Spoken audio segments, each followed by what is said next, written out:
Day 11, night 11 of the G1 CLIMAX 34 daily coverage here on the Mr. Warren Hayes Show podcast. Hello, I'm Warren. Welcome to another one of these. We're slowly heading into the home stretch. We're really getting there. Things are starting to tighten up. We've got eliminations. We're in the final stretch of the G1, baby. We're on our way.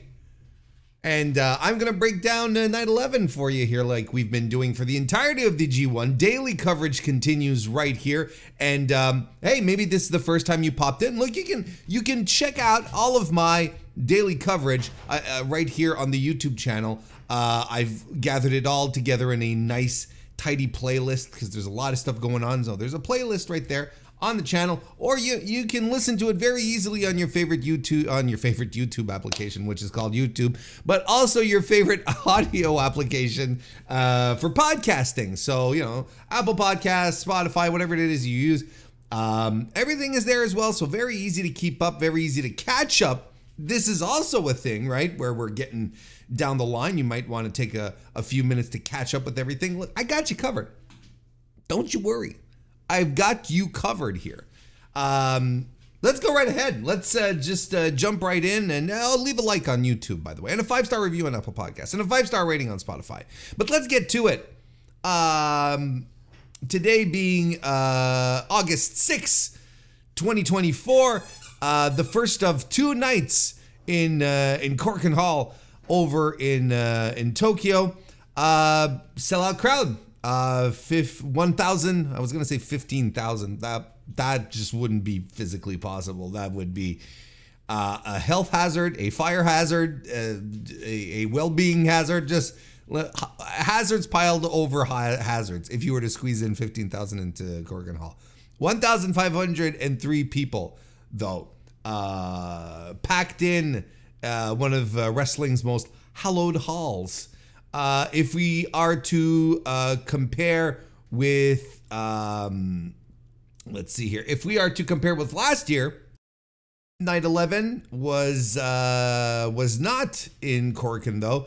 It was in the Takamatsu City Gym in Kagawa, Japan, and they drew 1,559 people there.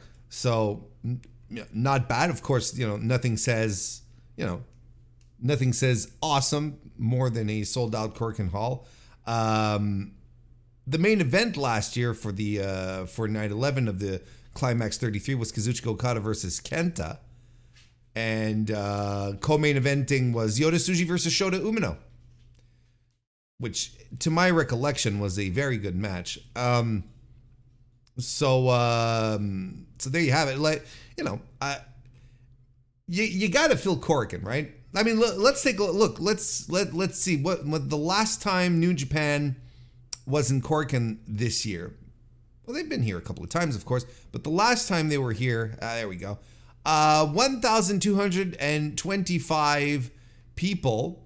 That was just about a month ago during the Seoul tour, and these were the qualifying semi-final matches for the G1, you know, where Callum Newman defeated Kenta, Oleg Bolton defeated Hiroshi Tanahashi. Like, these were some, you know, this had some attraction, right? And Yoshihashi defeated Tomohiro Ishii in a great match.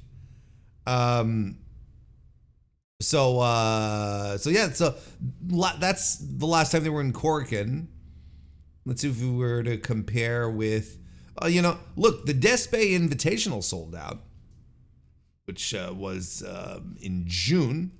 And otherwise, before that, they were there for 3 consecutive nights of Best of Super Juniors this year.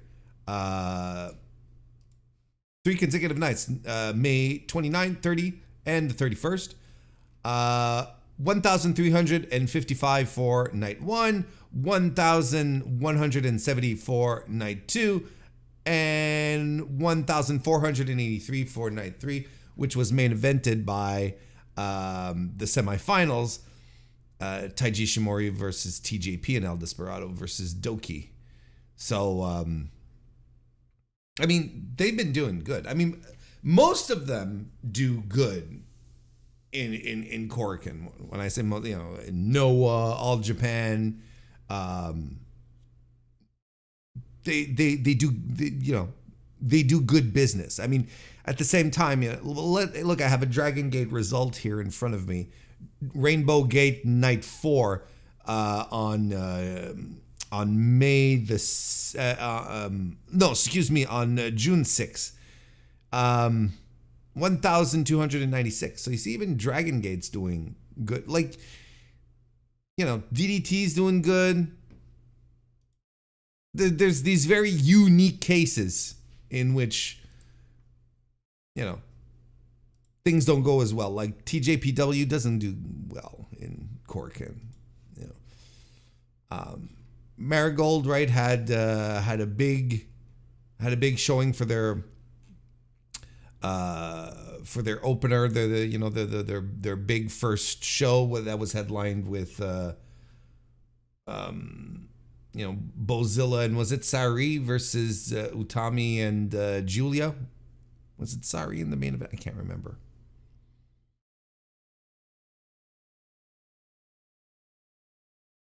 Last time that Marigold was here, though, was just on July 30th, just a couple of days ago, actually, for their Summer Gold Shine tour. 118 people, main evented by Mei Sakurai and Mirai, defeating Miku Aono and Natsumi Shozuki, not quite sure. And that was for their tag team title finals. Julia was on the show too. She was co-main eventing with Sari versus in a tag team versus Kizuna Tanaka and Victoria Yuzuki.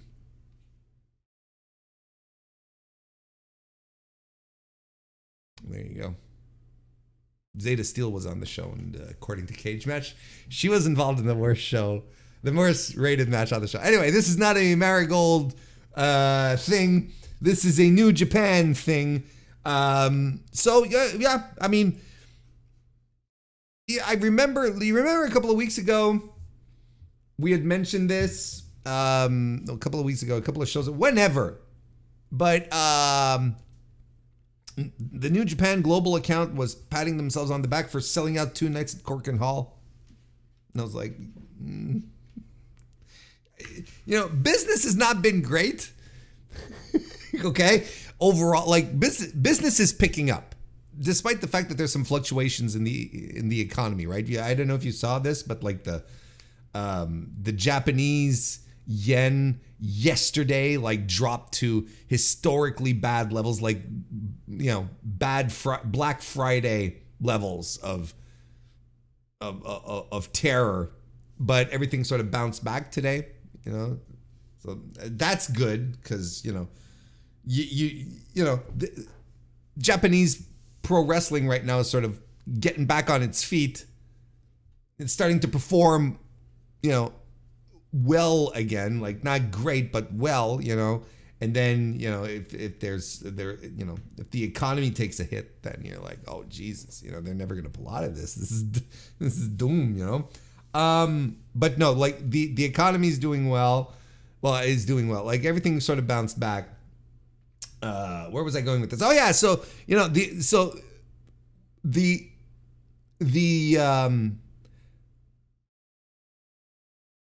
business in New Japan is better than any other, you know, Puro promotion right now. Sure, they're the biggest. This is what you expect.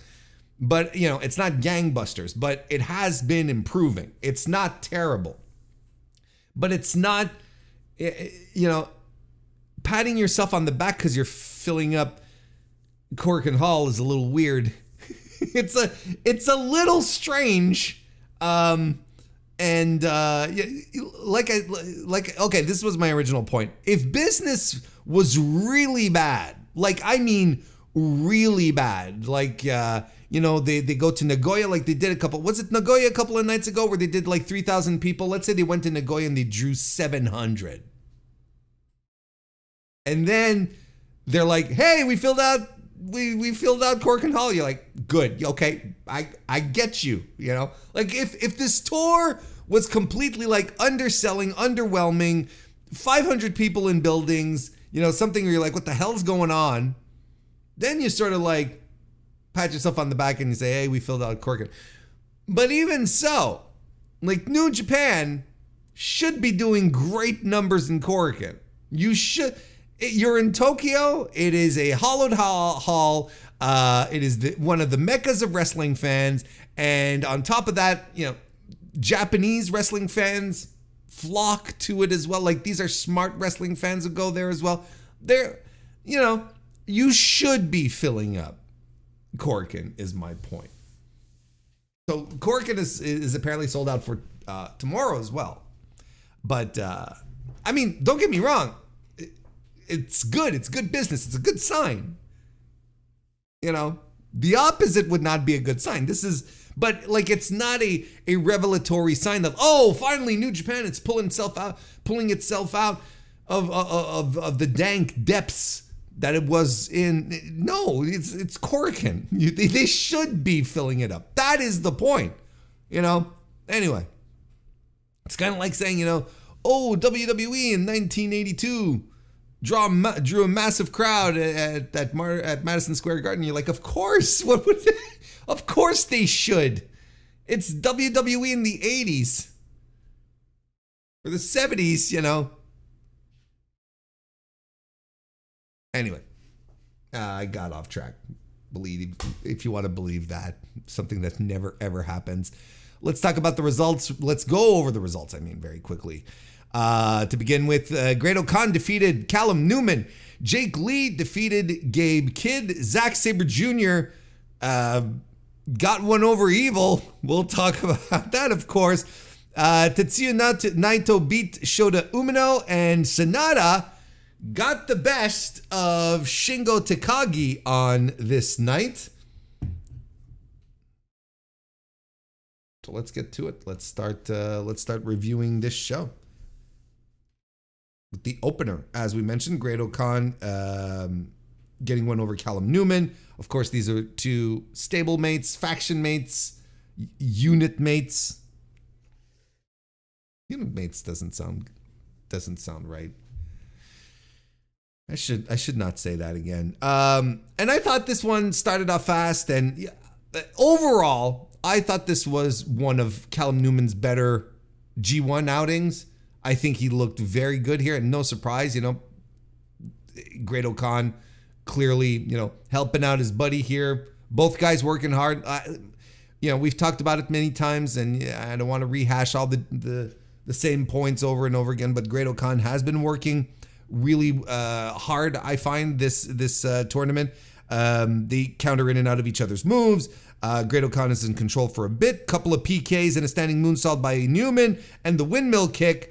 But Great-O-Khan catches the Oz Cutter, which leads to the Eliminator for the win. You know what I kind of think this might... You know how a lot of folks are complaining about Callum Newman, calling him, you know, Will cosplay, and, you know, basically not giving the kid a chance, right?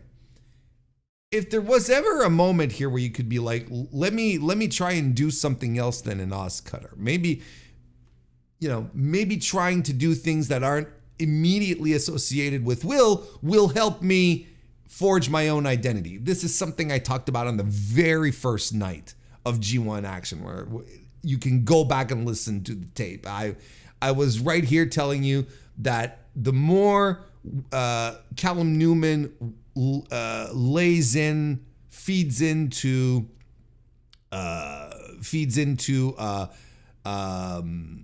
you know, the Will Ospreay references, which I understand because he's his protege, etc., etc. Like, I get it. Don't worry, I'm not a dummy. But the more he feeds into it, the more people are going to make the association, and that will turn into a negative for Callum Newman. And this is what happened throughout the tournament, where you know, people like somehow immediately expect him to be this grandiose pro wrestler when he's 21 years old and he's finding his footing and he's in a perfect spot here to be put in, to be thrown in. Like this is being thrown into the deepest deep, you know, like this is like it's the G1, man. Like this is more than a put up or shut up type. This is you defining yourself for the next year and hopefully performing well enough to secure a spot for next year, right? This was all the narrative for Newman, but then all the you know, the Will cosplay stuff started happening, which is a funny nickname. Don't get me wrong, I enjoy the funny nickname. So he in the past couple of matches, this is where what I'm trying to get at. He's been doing the Os cutters, and he's been like Jake Lee choke slammed him out of thin air off of an Os cutter. Then you have Great O'Khan catching him off of an Os cutter. Maybe we're in a position where we're like, we do this a couple of more times, and Newman is going to be like, look, I can't use Os cutters anymore. Because Will did them so often that even he had to transition for them. I can't use it because I'm not Will. I got to find something else. So maybe this is a nice little way, and I might be working myself into a shoot here, don't get me wrong. Maybe this is a nice little way to tell the story of Callum Newman abandoning the Will Ospreay stuff, you know. Because he's realizing, I can't use this. I can't use this as effectively as Will, because Will had been using it across New Japan for years. And even he himself started using other moves because everyone was expecting the Os cutter. He started using, you know, the Stormbreaker and the Hidden Blade and the, what's the other one? The Fall from Grace. No, the Trust Fall. You know, I for some reason it's completely slipping my mind. The twisting flip, not the sky twist, not a sky twister. Is it Sky Twister? I think it is Sky Twister, because there's another one he does that's named after an Assassin's Creed thing. Look, I don't remember. If anyone remembers, please post in the comments. I will gladly give you props. So maybe Callum Newman is going to. But look. Anyway, regardless of the evolution of Callum Newman at this point, his tournament's over. It's done.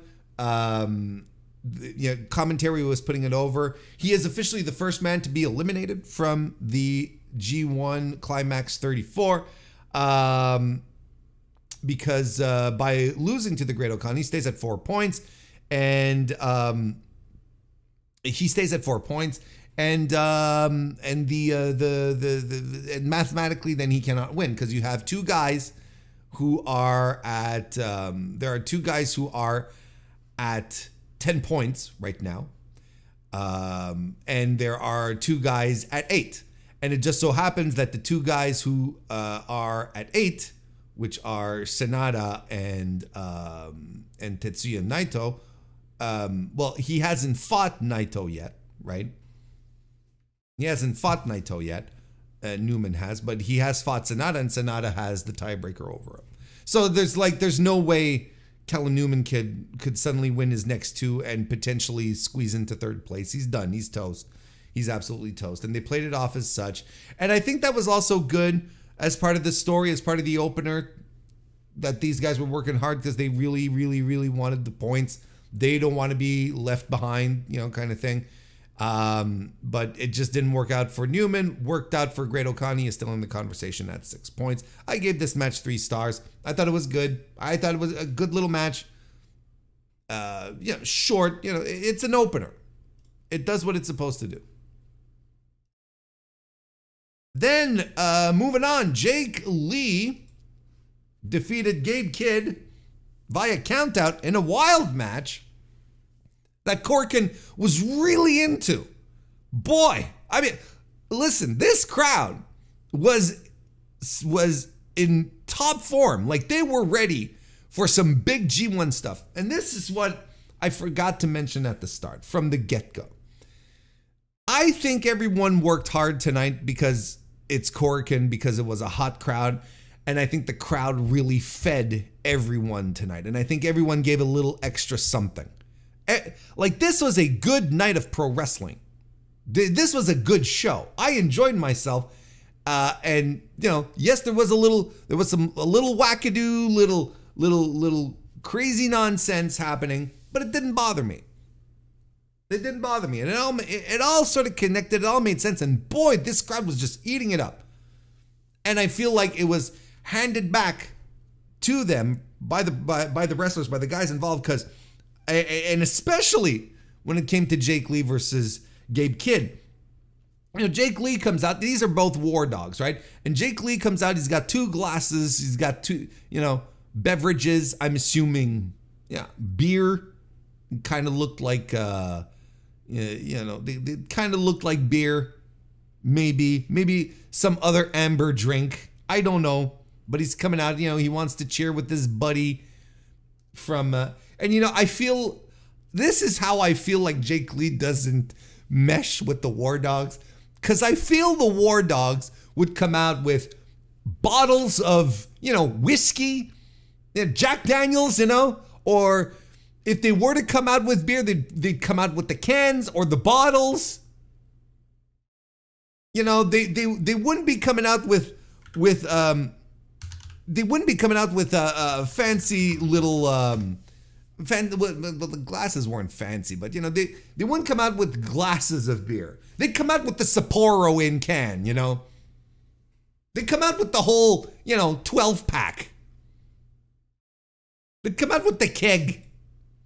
That's the energy that the War Dogs give off, right? Not Jake Lee coming with 2 perfectly served glasses that were poured out by, you know, some of the catering staff backstage. You know, perfectly executed, delicately poured out. No. He's so weird in this group. It's so weird. But you know, Gabe Kidd doesn't give a shit. He's got no time for this. He's in this to win it. And you have to appreciate this stuff. And because so many times, you know, and I'm still reeling from SummerSlam, let me tell you. So many times I'll talk about how pro wrestlers, it's like, just focus on winning. What are you doing? What are you doing? You have the win. Why are you going for the chair to beat this person up? You can beat the person up after you win the match. Just focus on winning the match. Does winning the match not matter to you? Right? How many times have I said, have I said this? And I'm sure it's crossed your mind as well, where you're like, just go in there and win the match. What are you doing with all this nonsense? Gabe Kidd is like, I have no time for this nonsense. And he goes straight for his buddy, his faction mate, and starts beating the tar out of him. Then he attacks him with the chair. And then he tries to attack him with the table. Like, not put him on a table. No, actually throwing a fucking table at him. Jake Lee fights back. He gets some chair shots in. And the match hasn't started at this point. Like, it's just utter chaos. And we go into the stands. Right up into Korakuen. Crowd is up. Well, they're not up on their feet. They don't stand up on their feet. But you know, if it was part of the etiquette, because they follow their etiquette. Jesus Christ. If it was part of the etiquette to jump up on their feet, you know, kind of like they do back in, you know, in the 80s, for instance, you know, they'd be up on their feet here. This was a lot of fun in the stands. You know, they're going after each other. And finally, the match gets going into the ring. There's some back and forth. Lee chokeslams Kidd. I can't emphasize enough how into this the crowd was. And Gabe Kidd, man, he is over with the Japanese crowds. Like, he is, they just love him. And he's a scumbag. He's a dirtbag. You know, but they love him. They are into him. They were not just Korakuen, but I found Korakuen to be particularly loud for him. Yeah, and look, both guys stand and strike. A kick to the face sends Kidd to the floor. German on the floor by Kidd. JL punks Kidd right into the rails so that Kid can beat the 20 count. And that's a win for Jake Lee by countout. And I'll tell you what, this was the most fired up and exciting Jake Lee I've seen so far. I think this ranks up there with his best matches of the G1, if only because of the spirit that he had in this one here, where he was completely thrown out of his usual stoic, oh, I'm interested, not interested, you know, and not doing his ha ha ha ha ha ha super villain anime laugh, you know. It's like none of that. It was just like, it was a brawl. It was I like this. I like this a lot. I gave this 3 1/4 stars. Don't let the cage match time fool you at 4:53. This overall was a longer match with all the nonsense happening on the floor. So both these guys are now at 6 points. Jake Lee gets another 2. He's at 6. And Kid stays at 6. Tons of fun. Fun match. Zack Sabre Jr. defeated Evil. We get Zack's entrance music hitting and he's not coming out. So immediately you're like, oh, here we go. Like, if you've been even remotely watching New Japan for the past 2 years, you're like, oh boy. Oh boy. And yep, and it's exactly what you expected. Evil is dragging Zack Sabre Jr. out from the backstage area in a headlock. And Dick Togo is there. They double team him. Throw some powder in his face. There's a magic killer. And then the match starts eventually after all of this nonsense. And then the match starts. And Evil immediately tries to pin him. You know, he does the thing where he pins 3 times in a row.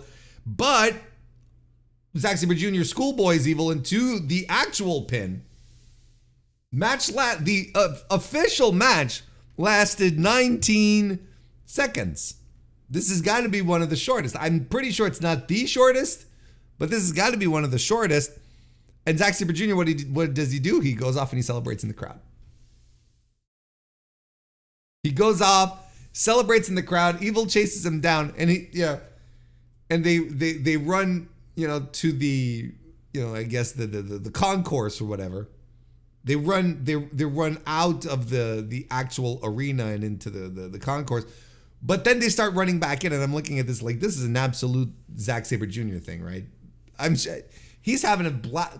Here's the thing, like, this is nonsense, right?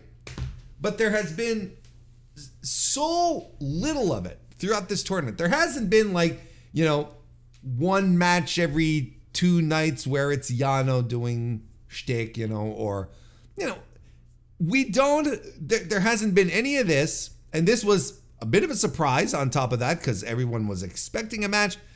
I think they might be just hanging on to this one for maybe a little later down the line in this tournament, if you see what I'm doing here. If you're picking up what I'm laying down. I don't think this was a mistake. I don't think this was just, hey, let's have a night off. I think this is purposeful. I think it makes a lot of sense that, because look, via this win, Zack Sabre Jr. is up at 10 now. 10 points alongside Evil. So he is very much in the conversation still. And is, yeah, I wouldn't say a shoo-in, but he's almost there to guarantee a spot in the playoffs. So, you know, if Zack Sabre Jr. goes through and so do Evil, and whatever they decide to do, whether they, you know, they're second and third, or whether one of those two is, you know, the winner of the block and gets the bye, I think we're running Zack Sabre Jr. versus Evil again in the playoffs. I think this is an indication of that. folks, I think this might be a little breadcrumb here that if you're not paying attention, the pigeons will come get. And then what happens when the pigeons get the breadcrumb? The pigeons don't care about the significance of the breadcrumb. So if you know, they're just gonna eat it up, just gonna.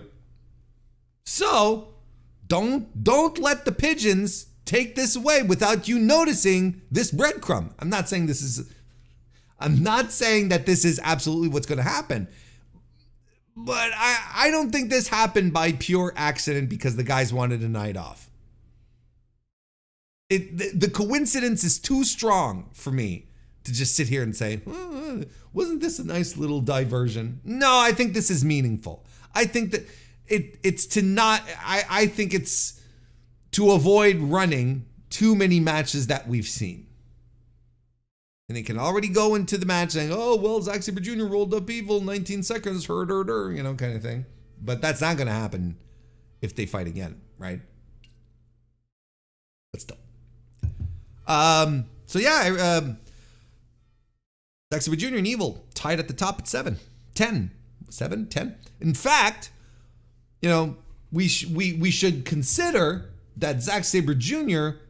is the leader. He's in the #1 spot. I'm gonna flip this around right now on my standings that are available if you're watching the video right now, either on YouTube or Spotify. Zack Sabre Jr. is in the top spot because he is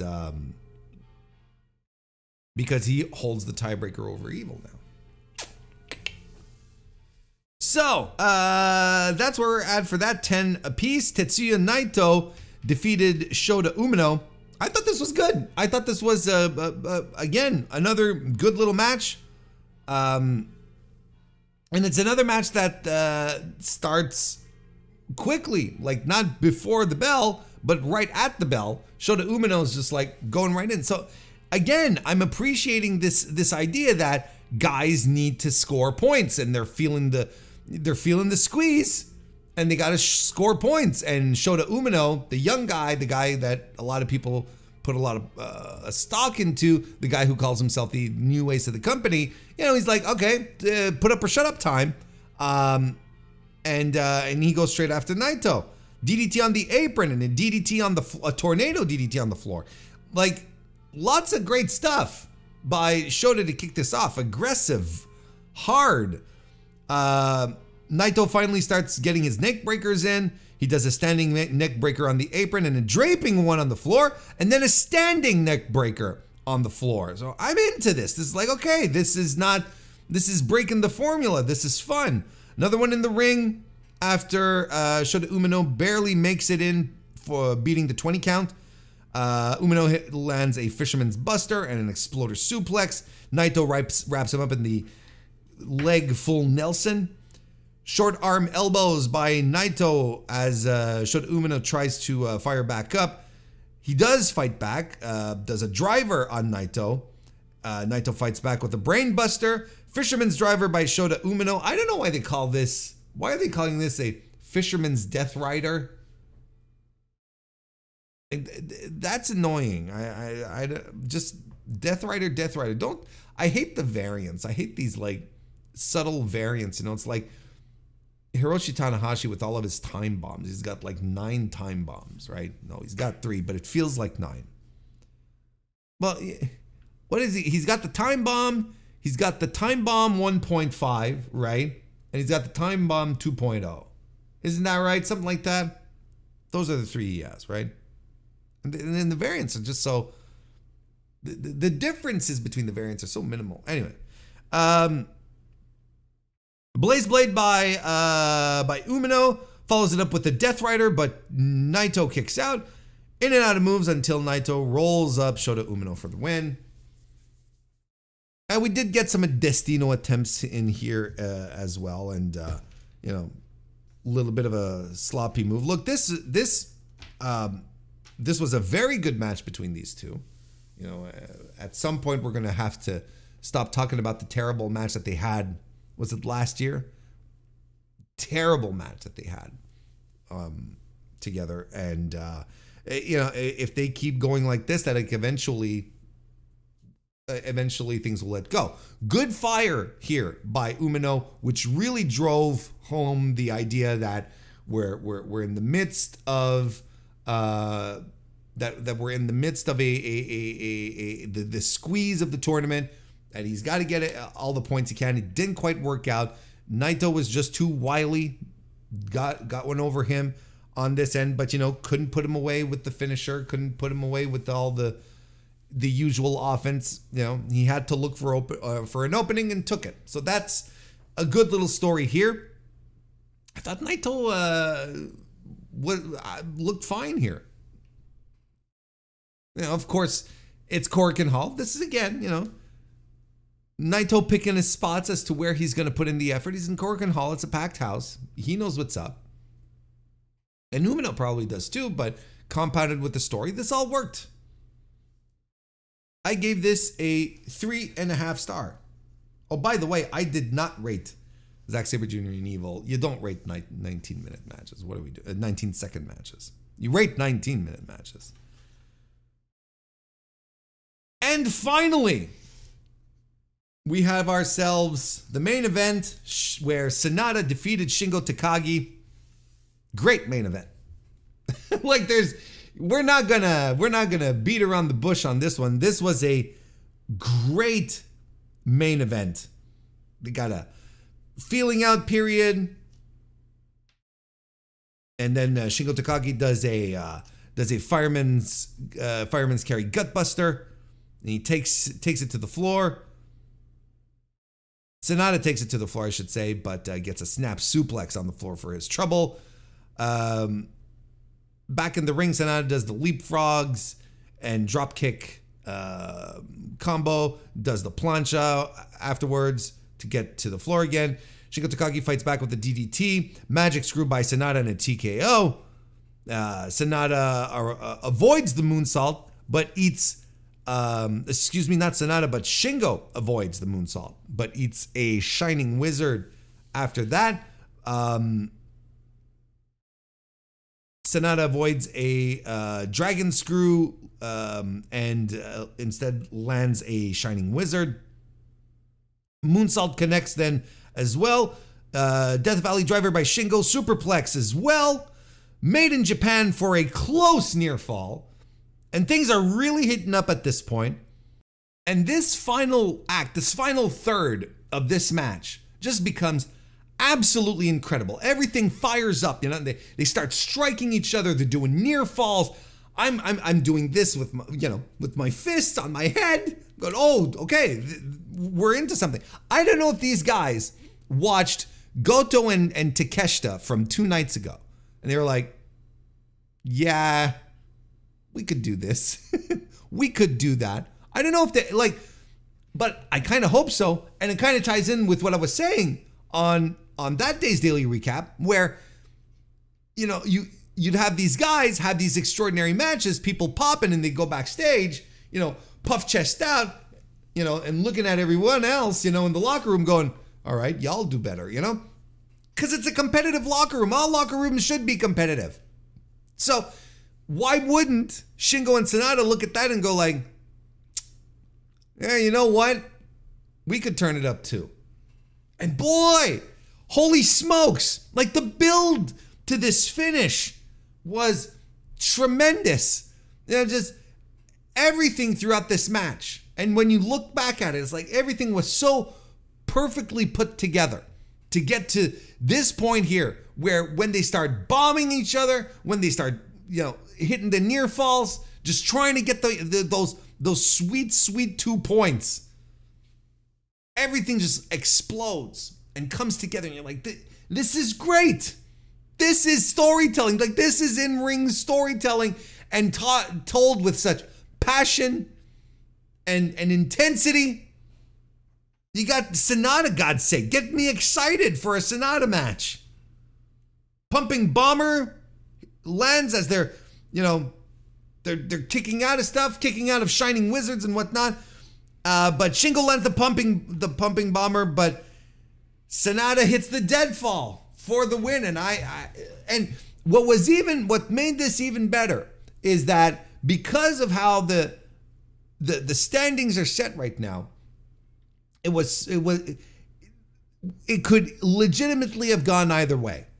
Like, you literally here could say, my favorite is Shingo or SANADA, and I hope they win. They have a good chance of winning here. Like, it was one of these matches that, and especially considering the standings and whatnot that you could look at and say, hey, this could go either way. And so, the end result is that it keeps you on your toes till the very end, and I was so stoked about it. I was so stoked about it. What a tremendous main event. And as far as the star rating goes, I don't know. Like, I'm talking about it now. Like, I am edging between 4.25 and 4.5. Did I like this as much as Goto and Takeshita? And I think I did, which would make it a 4.5 star match, right? Am I gonna cower at 4.25?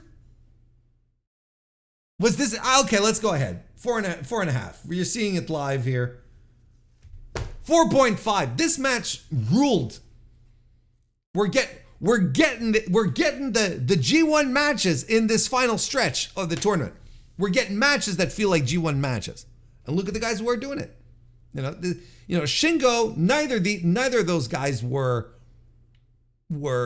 part of the great era of G1s, right? That would be guys like Tanahashi, like Ishii. Well, Naito was there, but Goto was there as well. But these are the guys, Shibata, these are all guys who were part of that great era of the G1. But they were close enough to that generation to, even though they didn't have the impact in it, that I guess they knew, they saw, they felt what it represented. This felt like a G1 show, capped off with the G1 match.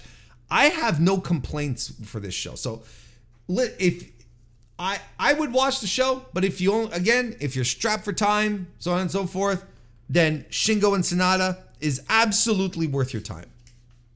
Absolutely 100%. Go out of your way to see it. I thought it was really good. I thought it was very, very, very good. Super strong main event. There you go. Right into the recommendations, which leads us to the standings for today, where we're at today. So we've already talked about it. Zack, Sabre Jr. and Evil are up there at 10 points apiece. Zack Sabre Jr. is pretty much leading the pack. He's in the top spot, and Evil is in second place because Zack Sabre Jr. has the tiebreaker over Evil. Tetsuya, Naito, and SANADA. We could do that same exercise with Tetsuya, Naito, and SANADA. Let's take a look here. Yeah, Naito has the tiebreaker on SANADA, so Naito is in third place. SANADA is in fourth. Then we get the mishmash for 6 points with Gabe, Kid, Shota, Umino, Shingo, Takagi, Great Okan, and Jake Lee. And Callum Newman is bottoming out at 4. He's done. His tournament is over. So, you know what? We could even gray him out. We'll do that live. There we go. He's done. I mean, I was sort of pondering, looking over looking over Block A, which is much less. I mean, it's still contested, but not on the same level as Block B is, where Block B is just like right now it is more than anyone's ball game, right?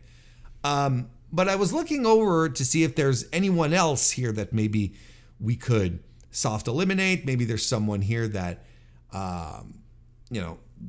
that even though has the possibilities of going forward, maybe they're absolutely, there's a couple of roadblocks in here that would keep them from doing so.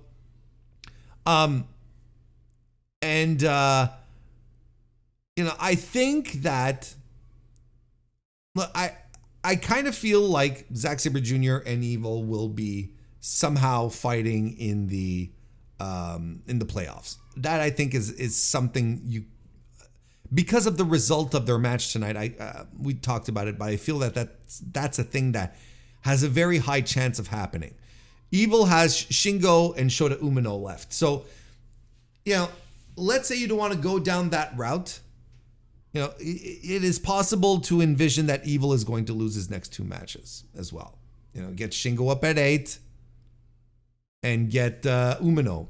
Let him have a win here, because at the same time, Shota and Evil do have a history, right? So, and you see, look, on night 13, which is going to be on August 8th, Shingo and Evil are the main event. So that to me is significant. And Zack Sabre Jr. and Gabe Kidd are co-main events. Now, of course, the last night of A block action on August 12th, the order isn't out yet. That would be probably the biggest giveaway. So they don't, we don't know what the order is for the last night of A block action, but I think this is pretty clear as to where we're going with this. We're going to have, Shingo and Evil is going to be a very important match, because if Shingo wins, he stays alive. He will probably be eliminated if Evil loses, or he'll be very much up there. We'd have to see what the other results look like, but there's a very fair chance Shingo's going to be eliminated, and there's a very fair chance that Gabe Kidd will also be eliminated if he loses to Zack Sabre Jr. It's going to be a question of who's going to be at the top of the block and is going to get the bye for the playoffs for A block. That's essentially the question that we're going to be asking ourselves. What about Naito? Well, Naito has Great-O-Khan and Callum Newman left, and the Callum Newman match is happening on night 13. It's the opener. So, I mean, Naito is going to be winning that, and there's a very fair chance that he's going to be winning his match against Great-O-Khan as well. So there's a very fair chance that our boy Naito is going to be ending the tournament with 12 points. It'll be very interesting to see then what happens with the Evil and Zack Sabre Jr. matches on the 13th, because they both have the possibility of it's possible for both to lose these matches, just like it's very likely that they can win them too.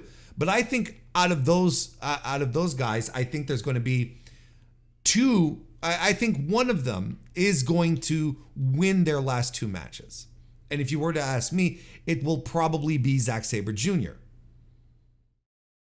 because Zack has the more plausible outcome here, where he's going to be fighting Gabe Kidd, which seems like a layup win, and SANADA, which, I think they're giving the little push for SANADA towards the end, but he'll probably finish with 10 points. Like, I don't see him going forward. So I think you're going to have a clear winner in Zack Sabre Jr. at 14, and then you'll have Evil and Naito. Probably, this would be my guess, Evil and Naito probably rounding out at 12, and then it doesn't really matter who has the tiebreaker over who in this circumstance. And then from because it'll be clear, those will be the 2 guys moving on to the first playoff match. And then after that, you'll have everyone else sort of rounding things out. You'll have people at 10. Like, I think SANADA will finish at 10. There's a good chance Shingo could finish it. What is Shingo's? What does he look like? Evil and Jakee. Yeah, no, I don't think Shingo's gonna finish. Well, he might. He might get he might be the guy who beats Evil, and he might beat Lee, but it'll be too little too late. it's going to be a very interesting. It's going to be a very interesting night 13 on that front. You know, one of the things that I really liked, that we had talked about on the preview show and everything leading up to the G1, we had talked about how it'll be nice to not have any nights off during this tournament, right? With, you know, all the usual suspects. We don't have to rehash them. But with the usual suspects all gone, it'll be nice to not have some, you know, nights off or goofy matches or things that just, you know, stink because the guys aren't putting in the work. But here's something that I really liked in this tournament, in this setup this year, is that everything is so volatile.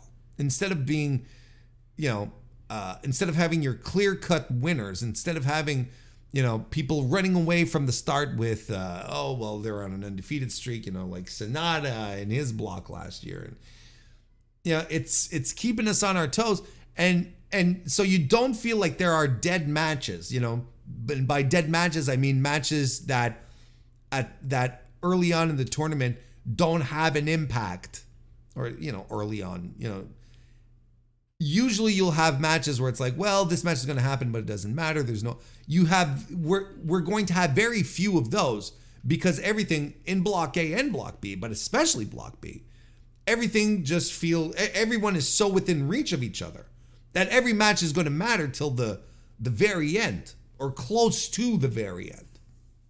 As opposed to having these matches where it's like, oh, well, these two guys were eliminated, you know, on night 8, and they're having a match on night 10, and then they're, you know, it's like, none of this matters, you know. So there's no dead matches, you know. And Callum Newman, right now, the only guy who's eliminated, he's got proof to the point here. He's got Naito and Gabe Kidd left, and you know, the Naito match is significant. Like, it's not too. The Naito match is significant, and depending on what happens on night 13. The Kid match may still have implications. It also has the potential to be a dead match, you know, where Kid would need to defeat Callum Newman, and Callum Newman could play spoiler, or it could just be both guys are eliminated and they're just going to beat the piss out of each other. Don't forget, it's going to be the opener. It's going to be the opener of the last night of A block.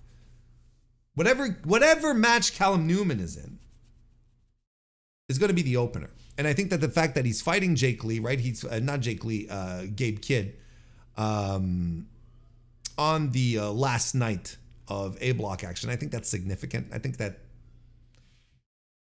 should tell you what's going to happen anyway.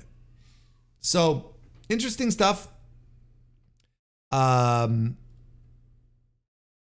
I don't think we can force anyone out of the tournament just yet, but night 13 is going to be very interesting. Very, very interesting. So we are going to see each other again tomorrow for the second night of this tour in Korakuen Hall. What we have waiting for us is Bolta and Oleg versus Jeff Cobb in the opener. Then El Fantasmo versus Konosuke Takeshita. I wouldn't be surprised if ELP squeezes one out here. And he's, you know I've been very hard on him with the depression stuff and so on and so forth, but, you know, I've always praised his work. He's been having good matches, and I think he just might show up with Takeshita here. And is he going to be the first guy to be eliminated from B block? No, it'll probably be Bolton. It'll probably be Bolton who's going to get eliminated. But Yota Tsuji will be taking on Hinare. That should be a lot of fun. Yuya Uemura versus Ren Narita. Big test for Uemura here in this semi-main event. Can the Ren Narita nonsense be carried to a match that people will be into?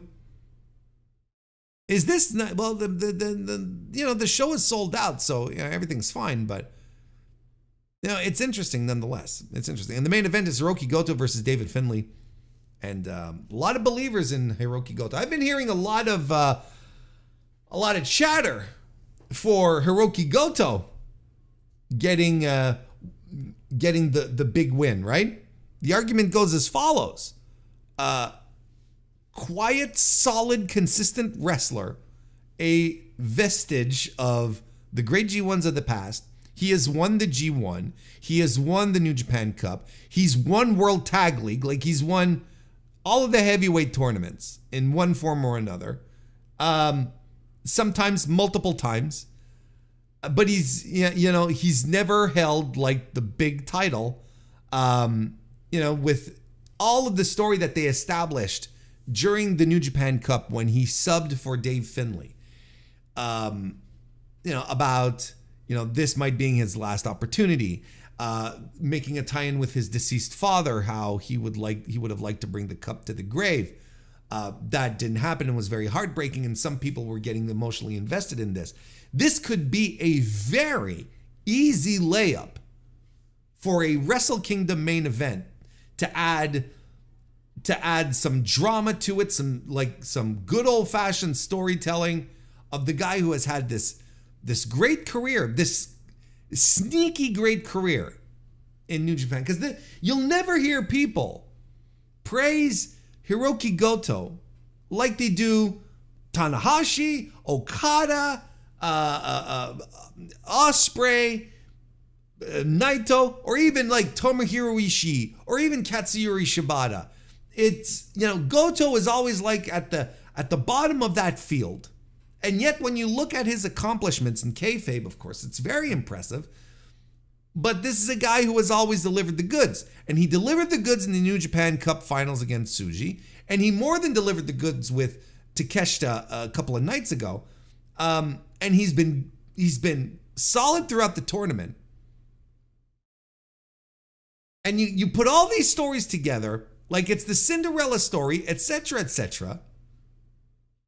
And I heard Joe Lanza make a tremendous point on top of all of that, saying, and this makes tons of sense to me, you know, this would be a good way to get the title onto one of the new guys afterwards without burning that new guy's match against Naito, where Naito then comes after the new guy, and then you have a fresh, super interesting main event because Naito drops the title to Goto. Goto holds on to the title, you know, for a couple of months, and he drops it to Yota Tsuji.